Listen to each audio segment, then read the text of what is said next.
Quando um trabalhador é submetido a ambientes de trabalho insalubres, que podem causar problemas respiratórios, logo se pensa que a única saída é uma máscara, como a de um super-herói ou um extraterrestre.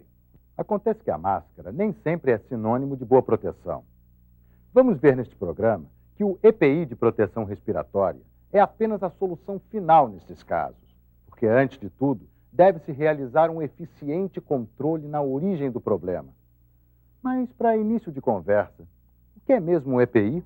Para o controle das doenças ocupacionais provocadas pela inalação de ar contaminado com poeiras, fumos, névoas, fumaças, gases e vapores, a primeira providência deve ser minimizar a contaminação do local de trabalho.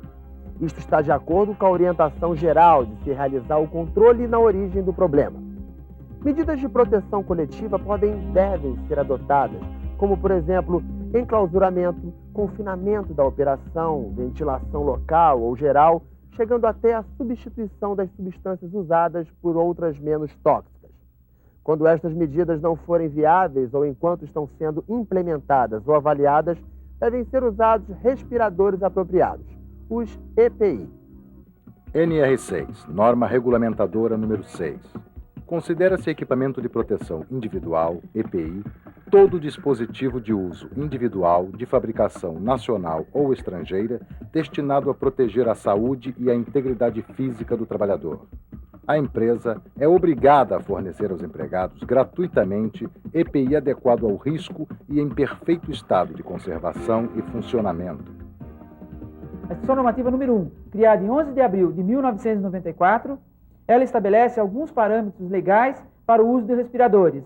Por exemplo, critério técnico de seleção de respirador, usar respirador dentro de um programa de proteção respiratória e, além disso, para 2 contaminantes apenas, existe uma tabela específica de qual tipo de respirador você deve usar. Esses contaminantes são sílica e asbesto. O programa de proteção respiratória tem como objetivo principal que o respirador que está sendo utilizado por um trabalhador venha proteger realmente ele no seu ambiente de trabalho. Lógico, com uma medida a mais de proteção, o uso do EPI, do equipamento de proteção respiratória. A empresa é obrigada a fornecer o respirador quando necessário para proteger a saúde do trabalhador.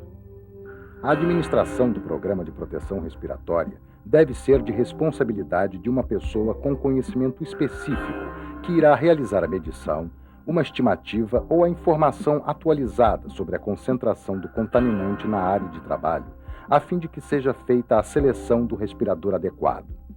Esta pessoa também será responsável pela manutenção de registros e procedimentos escritos de tal maneira que o programa seja documentado e permita uma avaliação de sua eficácia. Cada tipo de respirador tem seu nível de proteção. Por exemplo, uma máscara descartável tem fator de proteção atribuído igual a 10. Uma máscara autônoma de demanda de pressão positiva tem fator de proteção atribuído igual a 10.000. Além disso, tem que dar treinamento para o usuário. O que significa dar treinamento para o usuário? É explicar para o usuário que tipo de contaminante ele vai estar exposto, por que a necessidade do uso do respirador, quais são as medidas de proteção coletiva que já existem no seu ambiente de trabalho, treinar ele como usar corretamente o respirador, por exemplo, fazer ensaio de vedação, fazer um ensaio de verificação de vedação e verificar uma coisa muito importante, que qual é o conforto que esse respirador oferece para o usuário. Na análise da contaminação do ar em situações de trabalho, os riscos respiratórios são classificados principalmente entre aqueles decorrentes da deficiência de oxigênio e os provenientes de contaminantes. No primeiro caso, quando a porcentagem de oxigênio for menor que 12,5% ao nível do mar em pressão atmosférica de 95 milímetros de mercúrio, a atmosfera é considerada IPVS, isto é, imediatamente perigosa à saúde ou à vida.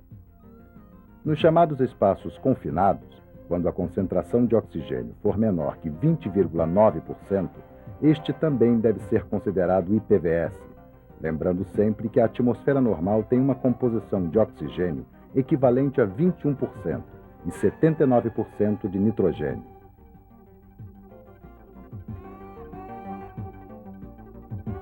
No caso de contaminantes, os chamados aerodispersóides, que nada mais são do que elementos dispersos no ar, os casos mais comuns são os ambientes com fumos, névoas, fumaças, neblinas e radionuclídeos.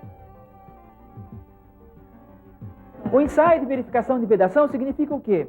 Quando o respirador é selecionado corretamente, então você tem um determinado nível de contaminação no teu ambiente de trabalho e necessita de um respirador, de acordo com o fator de proteção, você vai selecioná-lo. Por exemplo, você tem um respirador que tem de fator de proteção 10. Foi selecionado corretamente esse respirador. Só que o usuário que vai informar se esse respirador casa corretamente com o rosto dele. Ele é aprovado, tem CA, tem o fator de proteção dele nominal. Agora, será que esse respirador serve no rosto do usuário? Então é feita essa verificação de vedação inicialmente pelo próprio usuário. O que significa fazer essa verificação de vedação? É fazer o ensaio de pressão negativa e o ensaio de pressão positiva. No ensaio de pressão negativa é feito o quê? Você bloqueia os filtros, ou seja, por onde passa o ar, e inala suavemente, para verificar se está entrando ar no contorno da face. Tá? Então seria bloquear os filtros e inalar suavemente. O outro ensaio é o ensaio de verificação da vedação, o ensaio de pressão positiva. É você bloquear a válvula de exalação, no caso desse respirador está aqui na frente, com a palma da mão e exalar suavemente. Exalar, soltar o ar suavemente. E o ar não deve passar pelas bordas do respirador. O ensaio de vedação é um ensaio feito fora da área de trabalho, num local específico. Esse ensaio de vedação pode ser o quantitativo ou o qualitativo. Um dos mais simples é o qualitativo, que é feito, por exemplo, o ensaio com a sacarina. Para se fazer esse ensaio da sacarina, é necessário ter um kit. Esse kit significa o quê? Ter um capuz para poder fazer o ensaio, um capuz que fique até a altura do ombro do usuário, ter também a sacarina propriamente dito, e duas bombinhas como esta, uma para fazer o ensaio de acuidade do paladar, para verificar se a pessoa sente ou não o gosto da sacarina, porque tem pessoas que não sentem o gosto da sacarina, então o ensaio fica inválido, e o outro ensaio, que é o próprio teste que vai se fazer com a sacarina. A pessoa coloca o respirador, coloca o capuz, e aí se passa a sacarina ao redor do rosto dele para verificar se ele vai sentir o gosto ou não. Porém, nesses momentos que a gente vai estar passando a sacarina, ele vai ter que estar fazendo vários exercícios, uma série de exercícios protocolados dentro do programa de proteção respiratória. Um dos exercícios é falar, outro, por exemplo, é andar sem sair do lugar, fazer vários movimentos com a cabeça, olhar para cima, olhar para baixo. Tá? Dentre esses movimentos é que o respirador pode se deslocar, porque é feito, na verdade, uma simulação de um dia a dia do usuário do respirador. Uma das doenças também que nós encontramos na medicina do trabalho são as chamadas pneumoconioses. São inflamações, né, ao nível do pulmão, ocasionado por agentes químicos ou por poeiras, né, como principalmente a principal delas hoje aqui no Brasil é a silicose, que é a principal doença que gera um problema no pulmão, que praticamente esse pulmão fica bastante duro, enrijecido, e perdendo a função principal nela, que é a troca, né? A função pulmonar, fazendo com que a pessoa passe ao longo dos anos, depois de 20 anos de exposição, possa ter uma dificuldade aí, respiratória, né, no seu dia a dia, gerando incapacidade e até a morte desse trabalhador. Atualmente, no Brasil, vem se aumentando a fiscalização, principalmente nas pessoas que trabalham em pedreiras, porque a gente observa nitidamente um trabalho ainda amador, né, nessas pedreiras, sem uso de equipamentos de proteção individual, ou mesmo até em situações que a gente percebe que o equipamento de proteção individual, a máscara, está presente no ambiente de trabalho, mas esse trabalhador não foi treinado, não foi sensibilizado para que ele possa entender da importância daquele equipamento de proteção individual. Outra tipo de situação que a gente vê muito são os fumos metálicos, né, que também, ao entrar, não sendo utilizado o equipamento de proteção,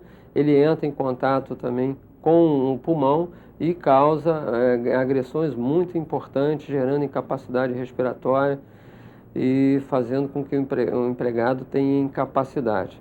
Então, o que a gente observa sempre nesses casos é essa falta principalmente de sensibilização do empregado, a falta da manutenção dos equipamentos também que a gente observa nas indústrias às vezes, a troca das máscaras, né, dos filtros, principalmente os filtros que ficam em dado momento saturados, não permitindo a passagem do ar e fazendo com que o operário deixe de lado a proteção porque está incomodando esse trabalhador. Nos ambientes de trabalho saudáveis, a boa escolha do equipamento de proteção respiratória e os treinamentos de uso, manutenção e fuga em situações de emergência ainda são as melhores alternativas para a sua saúde.